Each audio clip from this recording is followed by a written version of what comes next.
I really hope that people think about, how do I purposefully take time today to connect with someone I love, send a text, call, reach out, get together with someone that you haven't seen in a long time, even virtually, just so that you can remind them how much you love them.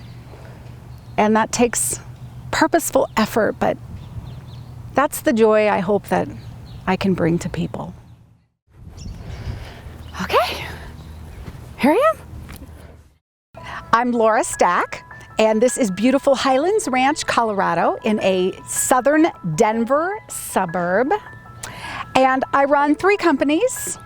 I'm a professional speaker with the Productivity Pro for nearly 30 years. I run a leadership training company called Leadership USA, and for 6 weeks, a nonprofit called Johnny's Ambassadors. Productivity has taken me all over the world in ways that I never would have imagined. I've flown over 2 million miles in nearly 30 years. I've had an opportunity to go to so many countries in Europe, to Australia, to South Africa, to places like Oman and Jordan, and just some really amazing adventures that go with that.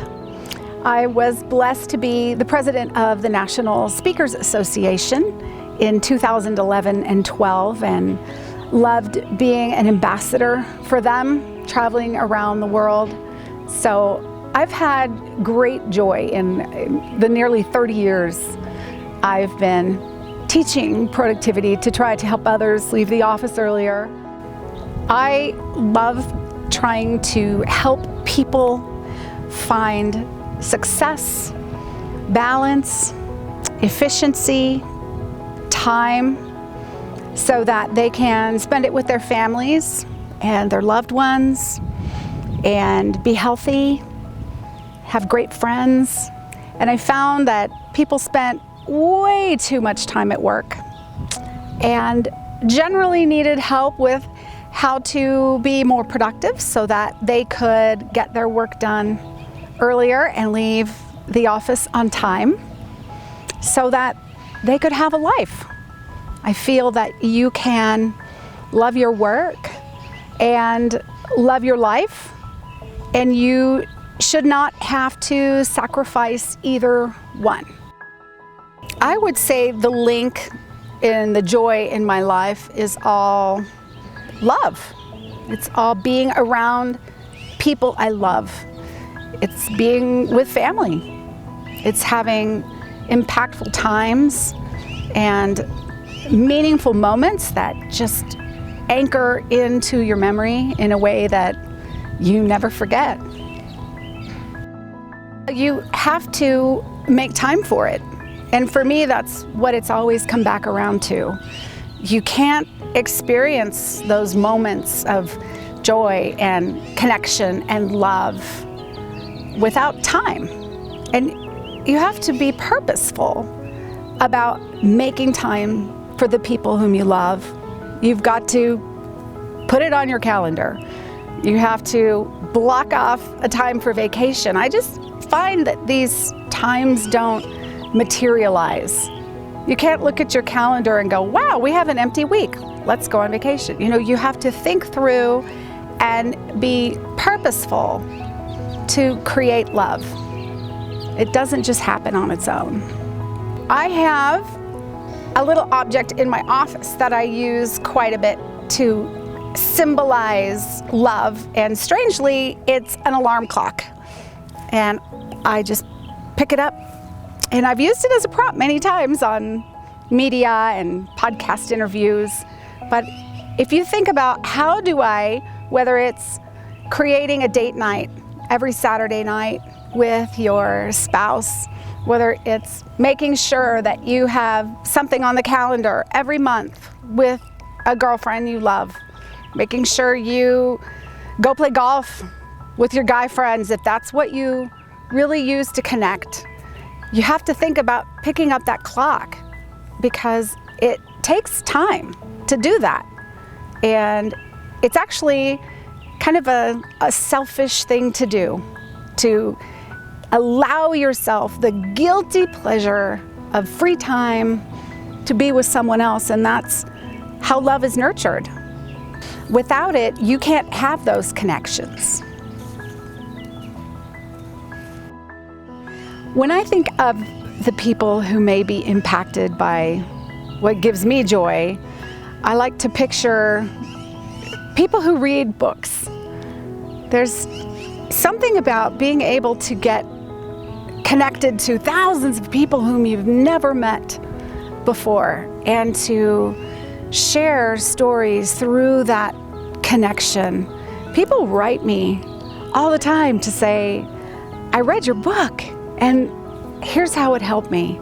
And they feel that they know me even though they don't, but they do, because they know me through my words and my stories and my ideas, and then I meet them. And so I have met literally thousands of people whom I never would have had an opportunity to connect with before, and it's kind of like having a secret you can just share between the two of you, of something that bonded you together forever. And so I think I'll write a book again about Johnny's story and see what miracles I can create once more. So Johnny's Ambassadors is a 501c3 nonprofit organization that will educate parents and teens on the dangers of today's marijuana, on the developing adolescent mind. Sadly, Johnny was addicted to marijuana, and it's very potent when it's extracted in a format where it's nearly pure THC. And it caused schizophrenia in him and a marijuana-induced psychosis, so he was delusional when he died. So we are committed to warning people who don't live here in Colorado, as we see legalization marching across the country, how dangerous it is. And so that we don't lose any more young people to it. It's poison, and it affects the way the brain develops. So we want to put together an online teen curriculum, a learning management platform, so that we can reach thousands and thousands of teens out there to explain to them what this is and why it's different and why it's so potent and why it isn't natural, and for heaven's sakes, it's not even a plant. So that's the dream. Johnny was happy, smart, smiling, brilliant. He had a 4.2 GPA going into his high school year. He had a scholarship. He got a perfect SAT score on his math. He was truly a genius. And he unfortunately got caught up with the wrong people and the wrong drugs and went on a very fast deterioration within a couple years. And of course, we tried everything, mental hospitals, treatments, doctors, medications, to try to get in front of it, but it's the insidiousness of addiction.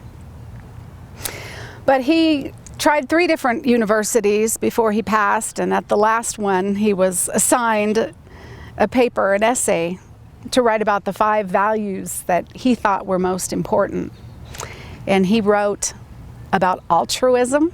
Of course, he had to use a big word for his first one, caring more about other people than you do for yourself. He talked about patience and conviction, enthusiasm, and gratitude. And he wrote that it's more important to care for other people than it is for yourself. We are hoping to put together a curriculum online, a very innovative learning management system for teens to take at home with their parents, at schools, to really educate youth about substance abuse, mental illness, suicide ideation and to provide education on coping skills and to not use marijuana to soothe their anxiety. So we're raising $50,000 to start that mission.